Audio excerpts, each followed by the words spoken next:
1957 September 4న నర్సీపట్నంలో Ayyanna జన్మించారు. కాకినాడలోని PR government కాలేజీలో BA పూర్తి చేశారు. ఇక ఆయన తాతయ్య రాజకీయాల్లోనే క్రియాశీలకంగా ఉంటూ అనేక పదవులను అలంకరించారు.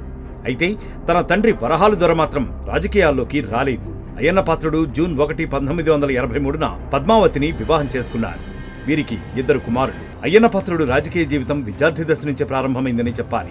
విద్యార్థి లీడర్ గా కూడా ఎన్నికయ్యారు. ఎన్టీఆర్ ప్రారంభించిన తెలుగుదేశం పార్టీ విధి విధానాలు, సిద్ధాంతాలు నచ్చి అయ్యన్న పాత్రుడు తెలుగుదేశం పార్టీలో చేరారు. 1983లో జరిగిన ఎన్నికల్లో అయ్యన్న పాత్రుడు నర్సీపట్నం నుంచి టీడీపీ తరపున ఎమ్మెల్యేగా పోటీ చేసి రామచంద్రరాజుపై 9,000 ఓట్ల మెజారిటీతో గెలుపొందారు. యువ నాయకుడిగా అసెంబ్లీలో తొలిసారి అడుగుపెట్టారు. 1984లో ఆయనను ఎన్టీఆర్ తన మంత్రివర్గంలో తీసుకున్నారు. సాంకేతిక విద్యా శాఖ మంత్రిగా అవకాశమిచ్చారు. ఈ సమయంలో అయ్యన్న స్థానికంగా ప్రభుత్వ పాలిటెక్నిక్ ఏర్పాటుకు కృషి చేశారు. దీంతో పాటు రాష్ట్రంలోని ప్రభుత్వ సాంకేతిక శిక్షణా సంస్థలు, డిగ్రీ కళాశాలను ఏర్పాటు చేశారు.